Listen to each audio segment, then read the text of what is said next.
नमस्कार, मैं हूं अशोक वर्मा। आप देख रहे हैं टीवी 20 न्यूज। देश और प्रदेश की खबरें देखने के लिए बने रहिए हमारे साथ। अब शुरुआत करते हैं खबरों का। जो आर्थिक चीजें थी, जो वेल्थ थी, उसमें पिछड़ों की हैसियत 17% थी, 17%, और आज 10 साल की एनडीए की सरकार के बाद पिछड़ों की आर्थिक हैसियत हो गई है केवल 9%। मैं कहना चाहता हूं चुनौती के साथ, वित्त मंत्री अपने जवाब में बता दें, अनुसूचित जनजाति का एक भी व्यक्ति देश में अरबपति हो तो बता दो, एक भी अरबपति हो तो बता दो, एक भी दलित को अरबपति आपने बना दिया हो तो बता दो, एक भी पिछड़े को बना दिया हो तो बता दो। आप जवाब में दे देना, आप डेटा दे देना, आप डेटा दे देना, हमारी दबाव नहीं रुकेगी। सभापति महोदय, जब बीजेपी की सरकार, जब बीजेपी के लोग विपक्ष में रहे तो ओपीएस की बातें किए। 10 साल से आप सत्ता चला रहे हो, 11वां बजट पेश कर रहे हो। पूरा देश आज ओपीएस के लिए, सरकारी कर्मचारी परेशान है। कहीं ओपीएस की चर्चा नहीं है, पुरानी पेंशन की कोई चर्चा नहीं है। सभापति महोदय, पुरानी पेंशन तो पुरानी पेंशन, हम मांग करते हैं। बहुत बड़े राष्ट्रभक्त आप बनते हो, मैं मांग करता हूं देश के पैरामिलिट्री फोर्सेस को आप पुरानी पेंशन दीजिए।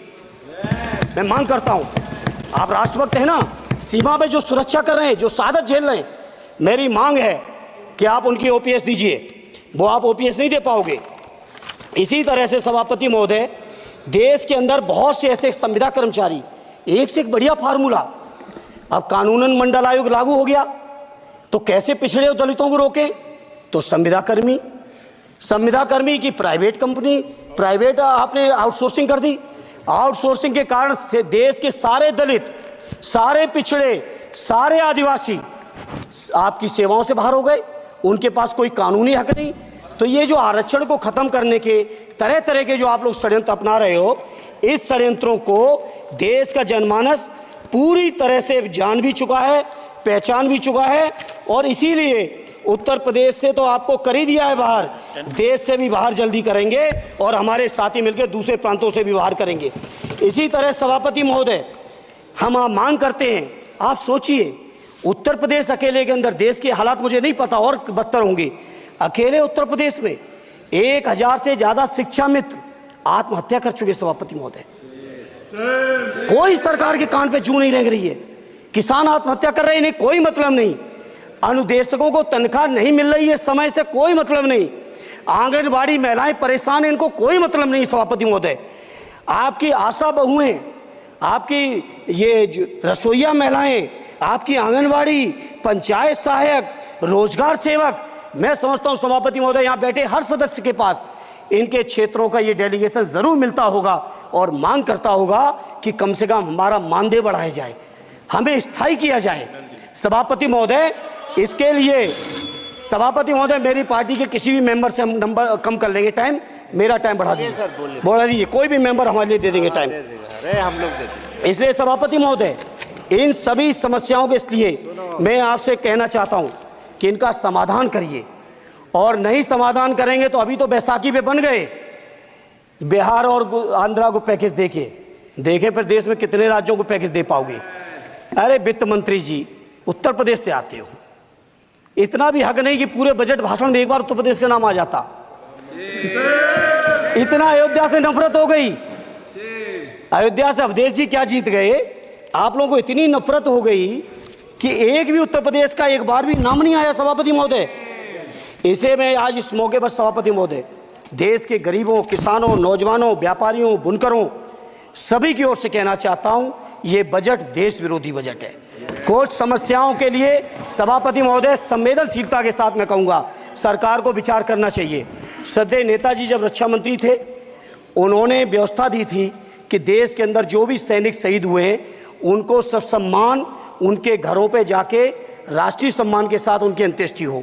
मैं उन्हीं की परंपरा को आगे बढ़ाते हुए एक और मांग करता हूं सभापति महोदय, कि जो हमारे शहीद, जिनकी अंत्येष्टि स्थल जहां कहीं भी बना हो, जिस भी परंपरा से बना हो, अरे आपको कुछ नहीं पता है, अरे यही तुम्हारे सैनिकों के लिए, यही तुम्हारा भाव है। सभापति महोदय,